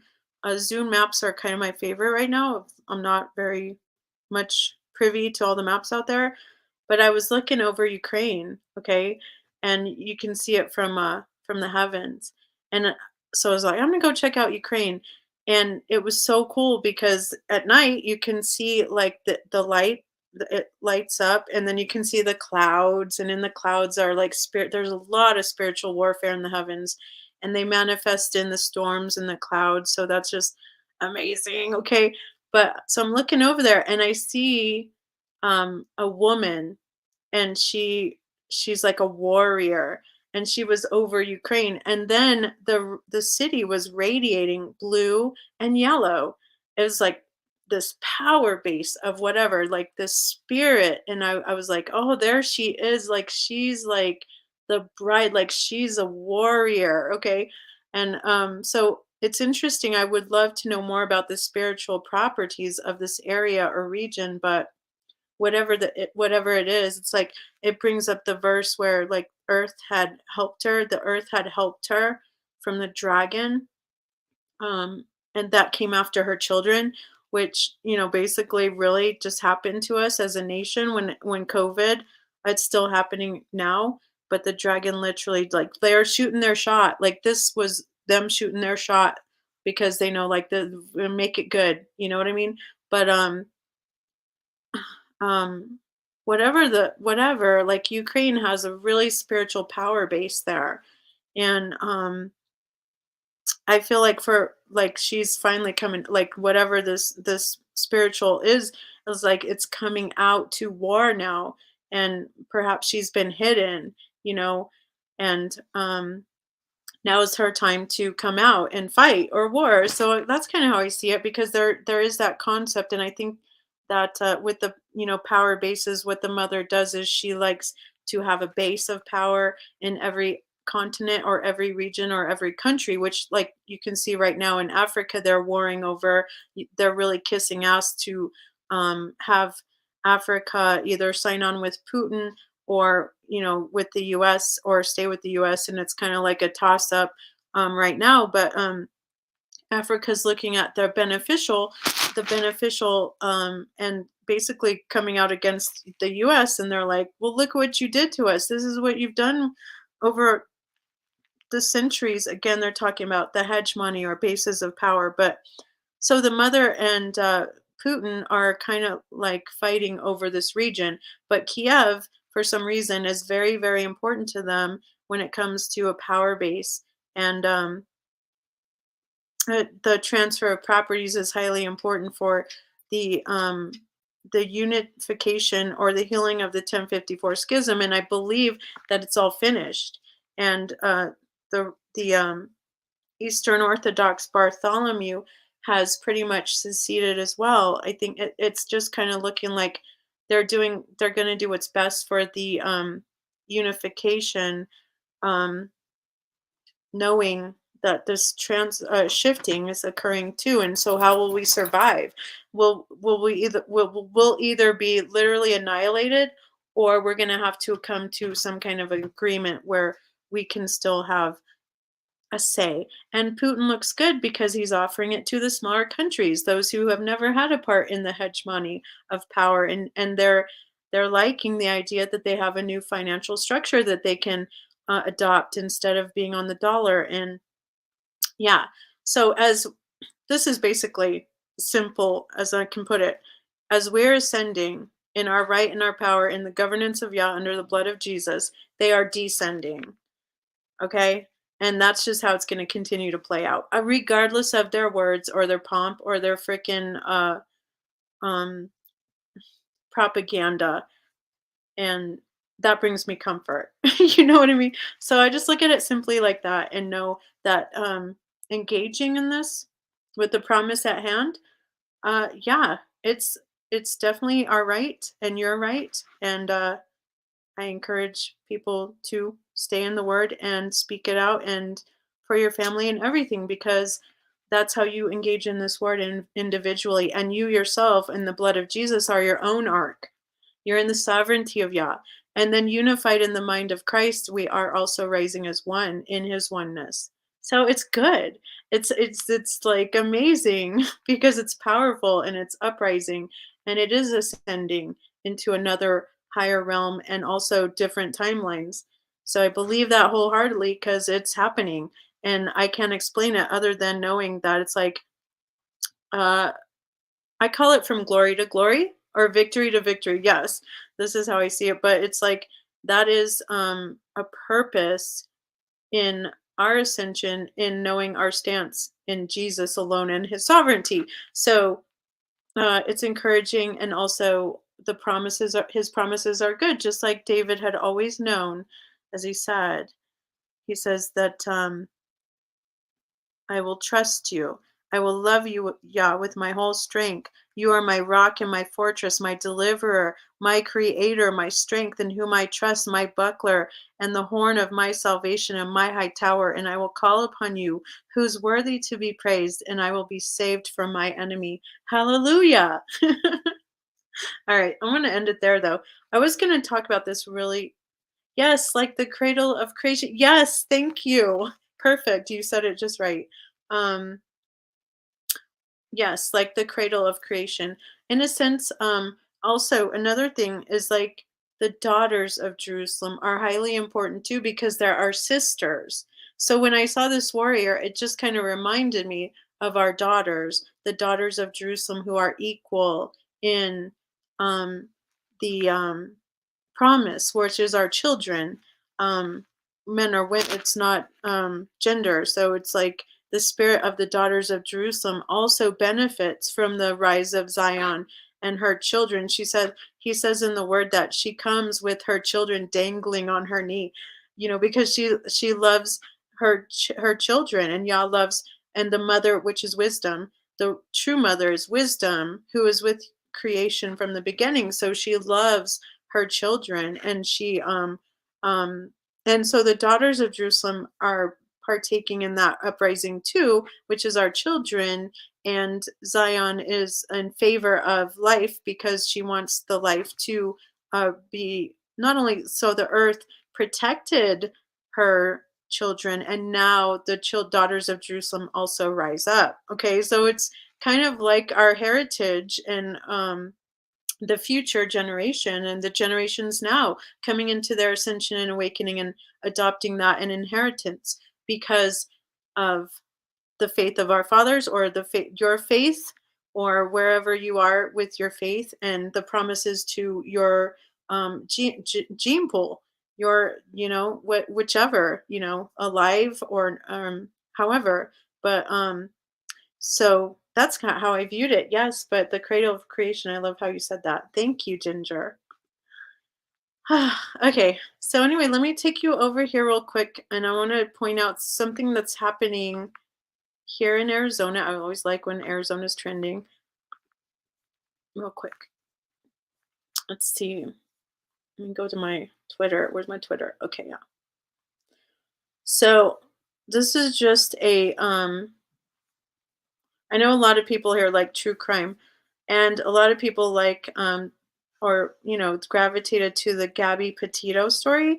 So I just want to bring this up real quick because it's happening here in Arizona, and they're relating it to Petito. So this is Nikki Alvarez. Alcarez. All right. If you see her, her name is Nikki Alcarez. I want to say Alvarez, but it's not that. And that's her boyfriend. And currently, they're probably somewhere up in Redding. Apparently, she went into a Walmart and they found her picture, and she was with her boyfriend, and everyone's kind of gathering around this story right now, because it kind of emulates Gabby Petito. But so I'll just bring it to your attention because it had to do with my town as well. I don't know why, but they were in Flagstaff. So the Cheatham County woman goes missing during a cross-country trip with her boyfriend. Cheatham County, Tennessee. A family is desperate in trying to find their loved one after she disappeared while traveling across the country with her boyfriend, who is currently wanted out of Middle Tennessee. It's been nearly 3 weeks since Tony Alcarez last spoke with her 33-year-old sister, Nikki Alcarez, also known as Nikki Cunningham. I talk to her almost every day, so I'm scared something has happened to them, said Tony. Stop it. Nikki has set out in her black Jeep with her boyfriend, Tyler Stratton, and a dog to visit family in Orange County, California. It's a trip she's done 100 of times. Tony explained, our uncle is still in Southern California and she goes to see him often. So it says here, during the cross-country trip, the couple had a run-in with law enforcement in Torrance County, New Mexico. According to Torrance County Sheriff's Office, report from May 4th, a witness saw Stratton punch Nikki in the face. The report went out to say that Stratton claimed he was also hit with blood coming from his mouth and nose. Since neither one wanted to press charges, authorities said Stratton and Nikki were given rides after Nikki was dropped off in Moriarty, I can't say it, Tony said. She was crying and upset. Her eye was already turning black, and you could tell she was beat up pretty bad. Tony said she wishes the deputies had arrested both of them so maybe the couple wouldn't be missing now. I just feel like maybe the right steps weren't necessarily taken. Shortly after the fight, Tony said a family friend drove to New Mexico drove to New Mexico where he met up with Nikki in hopes of bringing her to California. That morning, they were supposed to leave. She told him that she had to get back to find Tyler because she had a bad feeling, and so he left without her, Tony explained. Tony believes that friend was the last person to see her on May 6th. However, Nikki did communicate with Tony via text 2 days later saying that she was in Arizona with plans to complete the trip to California. Then I didn't hear anything else after Monday morning. So was that the 6th? Okay. Nikki's phone currently appears to be out of service, leaving her family fearing the worst. I don't think she's dead out there, but it's possible at this point. I'm really scared. I'm praying for that not to be the case. Tony told News 2, adding that Nikki has 2 children in Cheatham County. That's Tennessee. The fear over Nikki's disappearance has been heightened by some eerie similarities to the high-profile Gabby Petito case. 22-year-old Florida woman set off on a cross-country trip with her fiance. Yeah, we already know that. Okay. Anyway, so right here it is. Okay, here it is. According to Tony, a license plate reader picked up Nikki's Jeep near Flagstaff, Arizona on May 9th. Tony had also already filed a missing persons report in New Mexico since that's where Nikki was last seen. Even though Nikki's family is holding on to hope, they feel as though they have exhausted their search efforts. Cheatham County and General Ray Crouch told News 2 they are gathering information from law enforcement in New Mexico and Arizona, and he said his office has requested nationwide extradition of Stratton in an unrelated arrest. All right, so they're all on top of that, and interestingly enough, she was spotted in Redding. I think it was just today, so she's still alive, and she went in to go sell her phone? Oh, did I not even show you that? I didn't. Duh. My bad. Let me put this link in here too. This website sucks.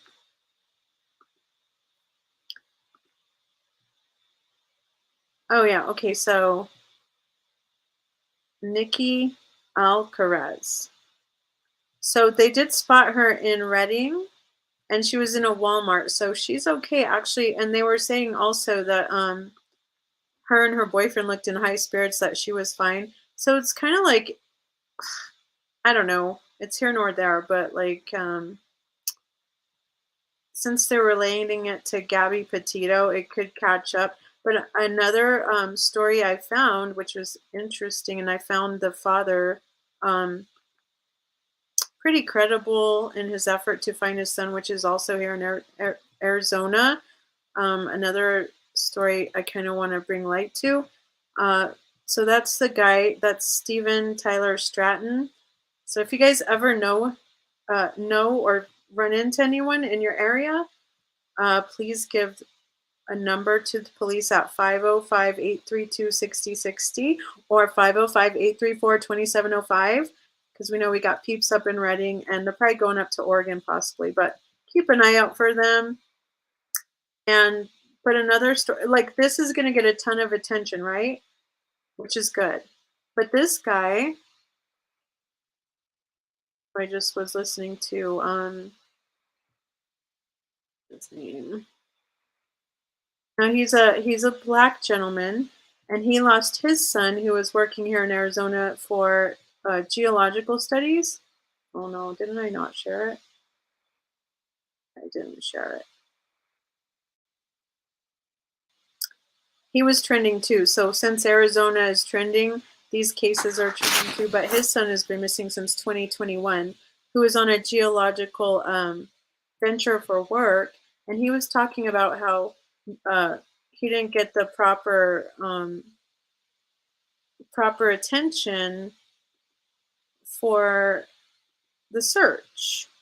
So I was listening to his story, and he's doing a really good job advocating for his son and for the search and the plight thereof.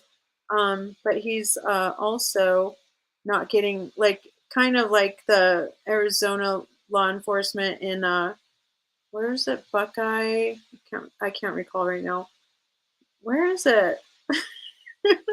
I'm looking for it here because I know I like something, but it talked about the story, and I thought the plight was pretty interesting because if you want to be a justice warrior and you have a sense of doing the right thing pertaining to, um, like, this would be a good case. I'm only suggesting it because um, it's kind of like, is it a black issue?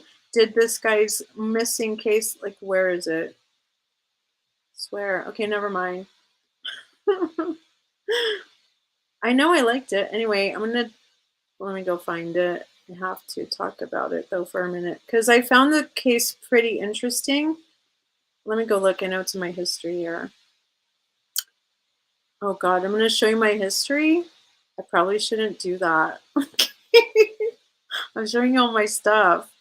Hold on a minute. I'll go find it. It's in my history on YouTube. It's nothing bad. I know people like look at everything I do. Um, what's this? Tubular Bells, The Exorcist? All right, where's it at? Dang it. I pulled it up from a news article and there was a YouTube video in there. Hopefully it shows up in here. I don't think it's going to.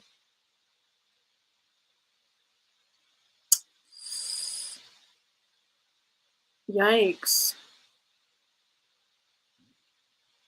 What's in my iPad? I think. Hold on. Why isn't my history popping up here? I will find it in my history. No. How come my iPad isn't sharing with my computer? Probably because I'm on two different things.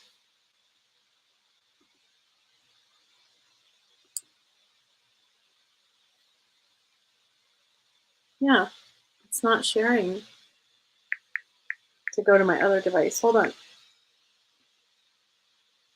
My history.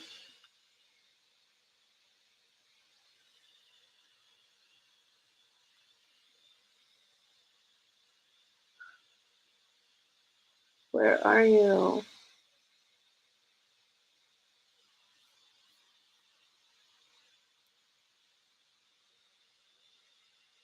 Nikki Alcaraz.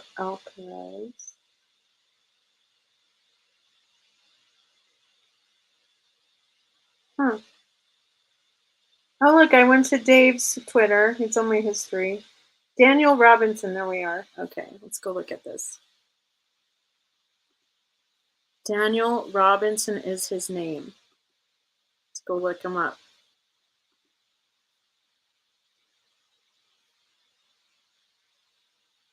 Let's go here. Okay. Daniel Robinson. Robinson? I want to promote him because his father is doing his father's really coming after the way that they search for him, and he is working for a government entity. You would have think that they would have moved heaven and earth to go and search for him, but apparently his father is saying no. He's gotten all the records from the search. It's been 2 years now, and he really has not. um, there's just been inconsistencies, and from his search they found like seven other um dead bodies in the Buckeye region. He was also here in the Flagstaff area too, so like our area's really got a great search and rescue. um but sadly they didn't really try to search for him very long. They kind of gave it a once over. They didn't even use all the tools to like the helicopter and such. And the father's finding this out, so he's coming out against, not in a bad way, but he's just saying he's calling out their efforts to kind of cover up their lack of searching for him. So yeah, he's a geologist, Daniel Robinson. I'm trying to find this with his father's YouTube channel. Let me just find his father. His father's also military. So I'm gonna find this YouTube so you can go watch it. Here we go. David Robinson. In Arizona, the search for a missing 24-year-old geologist continues well into its fourth month. Daniel Robinson left work at the Arizona desert near the city of Buckeye on June 23rd, but has not been seen or heard from ever since. I'm joined now by David Robinson, Daniel's father. He's in Arizona where the search for David Robinson. Wait, why is the computer acting like this? Continues. David, thank you so much for taking time to talk about your son. Of course, this is troubling for everybody. Tell us about Daniel, what he was like. Give us as much information as you can about him so we can get a sense of who he is. Thank you for having me on. Daniel, he's a 24-year-old geologist. He graduated out of College of Charleston in Charleston, South Carolina. Upon graduating, he came out to Arizona to take his final class upon graduation in Flagstaff. He was able to land a job straight out of college in a job called Matrix as a field geologist. He was out on his job at a work site out there in the remote area of the desert with another gentleman from a different company where he went missing. I was told that he drove off from the work site, and my son have never been seen again. However, his vehicle was found on July the 19th by a rancher who was out there chasing his cattle. That was some 2 to 4 miles away from the work site. We recovered that vehicle. There's some questions about the vehicle, the state it was in, some of the evidence that was there, my son's clothing, for instance, anything that he was wearing. But my son still remained missing. And right now I came out here from Columbia, South Carolina to make sure that my son has been searched for. And to do that, I had to start my own searches, and I'll continue to do so. What do the police say? Well, initially, of course, I'm not really having too much activity from the Buckeye Police Department. So far, they only did 4 searches in 3 months. I have done 9 searches with volunteers. Much as I'll get out of Buckeye Police Department is very little. Just waiting right now to see if I can get like the FBI involved because things are looking very suspicious and they're getting worse and worse by the day. I still, like I said, it's 3 months out, and we haven't have too much more coming from the Buckeye Police Department. So you feel like they're not doing enough? Not doing enough at all. Despite of the petition that I have, despite of the press conference, despite of the volunteers and the many people who follows the case, asking for a little more to be done. Very little has been done. So I'm going to keep pushing as you know, I'm his father. So of course it's my job to make sure my son receive all the justice he needs. And what about the media? Are you getting any help from local media talking about your case?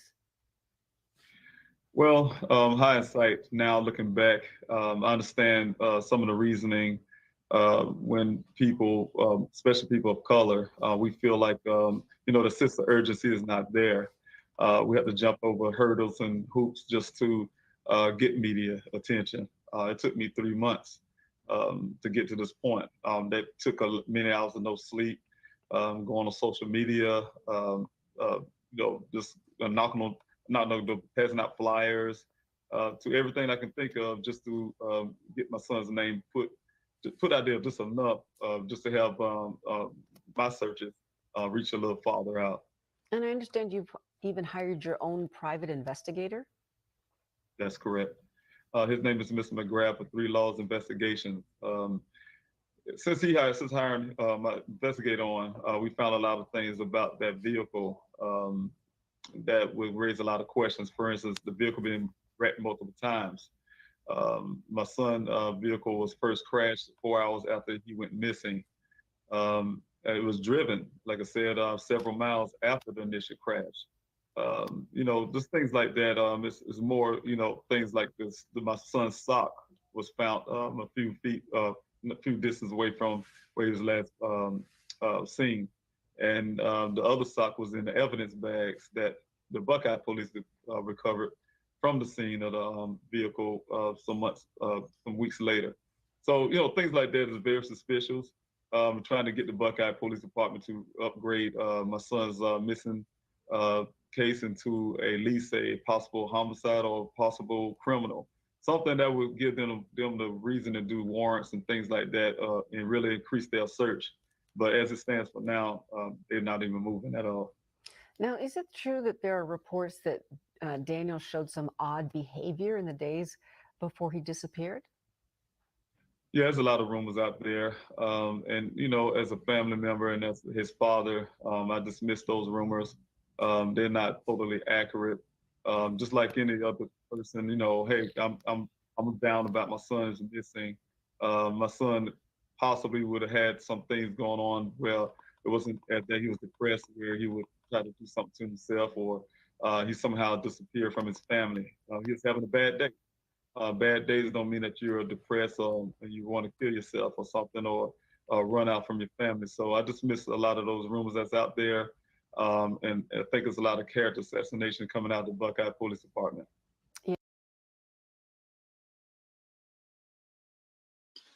All right. So yeah, that was trending. I was glad that this Daniel Robinson story is trending. So I thought I'd bring that to light because I thought it was important. We have a lot of true crimers out here, and I think it's important that we do look at, is the race thing an issue when it came to the inability for the search to happen. But there were other things going on like COVID, and this father, with his own money and his own plate, raised up funds, and with their search and their own search tactics going on currently, even still, they have found like 7 dead, other people out there in the desert that have died or succumbed to whatever their fate was. And in that the Buckeye police and them are not even doing the proper DNA search.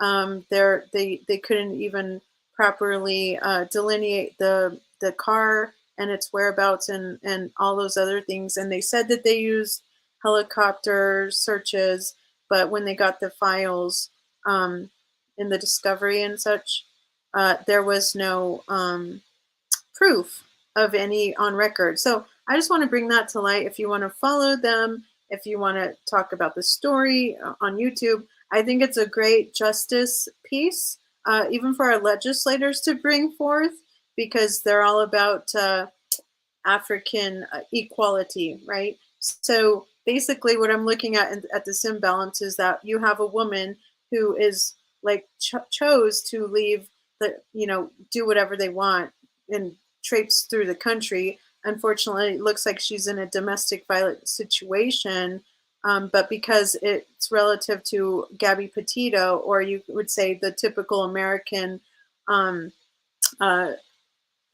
white girl, whatever you want. I don't want to put labels on that, but is there a differentiation when it comes to what we prioritize when it comes to missing people and race, or do we just toss something in the trash because they had a bad day and maybe they were suicidal and their fate was their own? We don't know, but anyway, just throwing that out there for you guys to keep your eyes open if you see these this couple nevertheless. And with that being said, I think I'm done chatting with y'all. Thanks for hanging out with me. Ginger, nothing. I got George Knight and Dave G came by to say hi. I hope you are all very well and blessed, and that your families are increasing in the goodness of Jesus of Christ too. I'm seriously excited and thankful, with great gratitude, poured forth, and thankful for you all's souls that have, we've got to come into unity in this journey. I'm just thankful for you all, and thankful that you even come out and listen to me. I know if it's not drama, but I'm not trying to be relevant anymore, guys.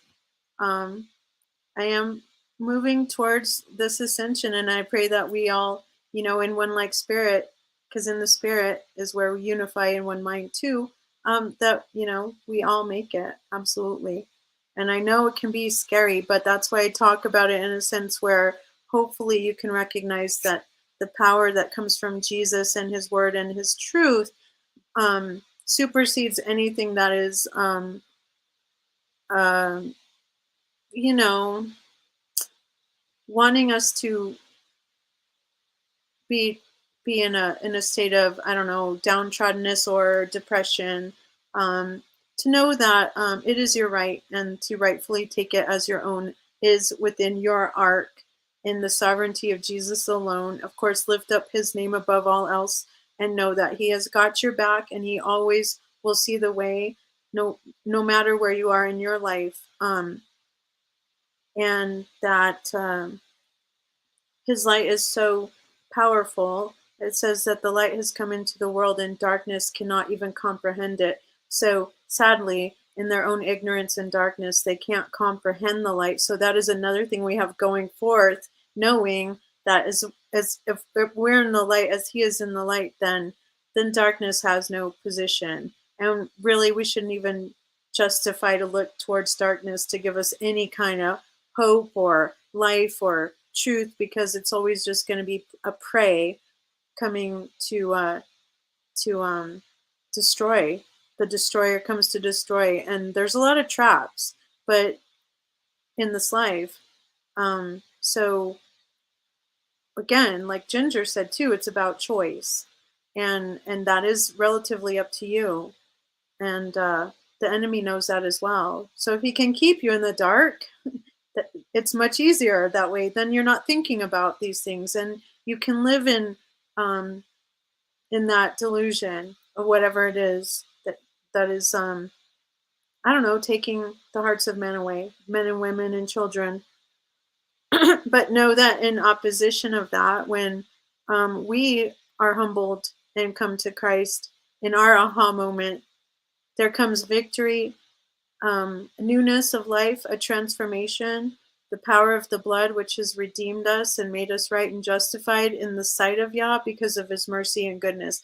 And these things are relative in this ascension, with all gratitude and thankfulness to our King of Glory, who has, done this and completed it for us. So, know that you can partake in that battle too, just if it's in your own battle and you need to cry out to Jesus.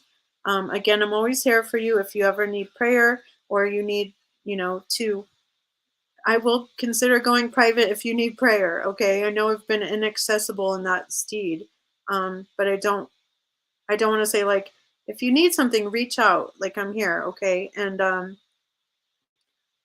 know that, yeah, you're probably gonna see less and less of me out here. So follow me on Twitter. I'm pretty active over there, and I'll come to you, spirit willing. I'll try to have more things that are, of course, of the word. I'm like, but I still care about everyone out here, and I know our community is kind of cray cray, and it's dissension, which is kind of good. All right, there's no more toxicity. Everyone's complaining about it. I guess it's being dealt with. Someone told me I should talk about Jenny Jen, because apparently she said, I never doxed Vivian. And I was like, do I really want to delve back into that? It's been like a year ago. I have it on my live, but I did, like, Jenny, you doxed me. but I don't run around with your crew anymore. Like, I don't really give a F about any of that. But I pray for everyone's salvation, even if there are people out here we've had run-ins. Honestly, that is my desire. I do pray, Jenny, if you ever hear this, that you too, you said you're a Christian, so I pray that you increase in your walk with Christ along with everyone else in this moment in time. That is a good prayer. We can all make it out too, regardless of whatever situation. And I have absolute hope in that. And I'm not the judge of salvation. So thanks again for listening and hanging out with me. I hope to, see you around these streets somewhat. And thank you for stopping in. All right, y'all. Remember to be thankful. And yeah, just gratitude. Thank you, Jesus. All right, you guys. Thank you, Nothing, for stopping by. And it was nice to meet you. Um, Nothing. You are something. Yeah, you have another name. He goes by Nemo, and you'll hear him if you ever want to hear him. He has a channel actually. Let me go get your channel because I was so thankful that you posted a clip of Douglas. And okay, I'm gonna tell you the truth. I don't listen to all of Douglas's information because he has like 12 hours of stuff, and but I do appreciate when anyone clips something and kind of bite sizes it for me, and then, and I'll listen to it. But Douglas is my friend, and I already kind of know a lot about him. But I love what he brings to the table, and he likes to teach, and he's very good at explaining, So with his research in World War II is really important, especially if you're a history buff and you want any other kind of understanding where he brings it to light, and him and George Knight as well. Very like a good group of friends. I call them my friends, and so you know. Good night, Andy. Thank you for stopping in, sir. But if you like, did I do this right? Hold on. I'm gonna post Nothing's channel. I think it's a good idea that you, yeah, share Douglas's clips. And George too. He's really knowledgeable. What I love about the when people are passionate about learning, like that's